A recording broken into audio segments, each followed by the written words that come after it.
गजेंद्र बांडेच्या खून प्रकरणी प्रियसी पोलिसांच्या ताब्यात। खून प्रकरणात मुलगा आणि साथीदाराची मदत घेतल्याचं तपासात निष्पन्न। खून करून परस्पर मृतदेह जाळण्याच्या प्रयत्नानं परिसर हादरला।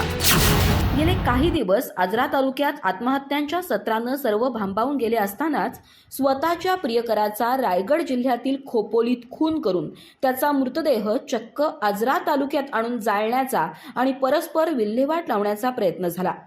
रायगड जिल्ह्यातील खोपोलीमधील या 44 वर्षीय प्रियसीचं नाव आहे सुनीता सुभाष देवकाई। या प्रकरणी तपास चक्र फिरवून सुनीताचा 24 वर्षीय मुलगा सूरज आणि साथीदार आजरा तालुक्यातीलच सुळे गावचा 28 वर्षीय अमित पोटे अशा तिघांना या प्रकरणी आजरा पोलिसांनी काल ताब्यात घेतलं। मूळ प्रकरण खोपोलीत घडलं असल्यानं आता आजरा पोलीस ठाण्यातून खालापूर पोलीस ठाण्याकडे सोपवण्यात आलं असल्याचं सांगण्यात आलंय।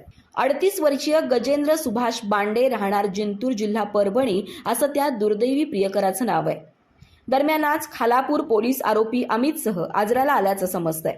याबाबत पोलिसांनी सांगितलं की प्रियकर गजेंद्र सुभाष बांडे याचा खोपोली इथं झोपेच्या गोळ्या देऊन खून करण्यात आला।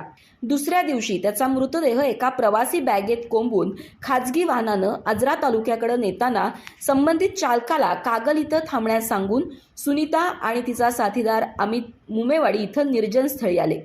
मध्यरात्री 1:30च्या सुमारास इथं मृतदेह जाळण्याच्या प्रयत्नात असताना मोटरसायकलवरून पेट्रोलिंग करणारे उत्तूरचे ठाणे अंमलदार बाजीराव कांबळे यांना संशय आला।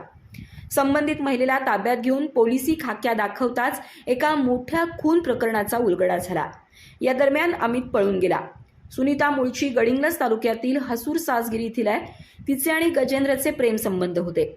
लग्नाचे आमिष दाखवून गजेंद्रनं तिच्याकडून वेळोवेळी पैसे उचलले होते। त्यानंतर लग्नासाठी गजेंद्रनं नकार दिल्यानं ही घटना घडली। दरम्यान खालापूर पोलीस पथकानं सूरज देवकाई आणि फरार अमितला खोपोलीत ताब्यात घेतलंय। या सर्व प्रकरणात ठाणे अंमलदार कांबळे यांनी पेट्रोलिंग करताना संशयास्पद वाहनाबाबत चाणाक्षपणा दाखवला नसता तर हा गुन्हा उघड झाला नसता। त्याबद्दल त्यांचं परिसरात कौतुक होतंय।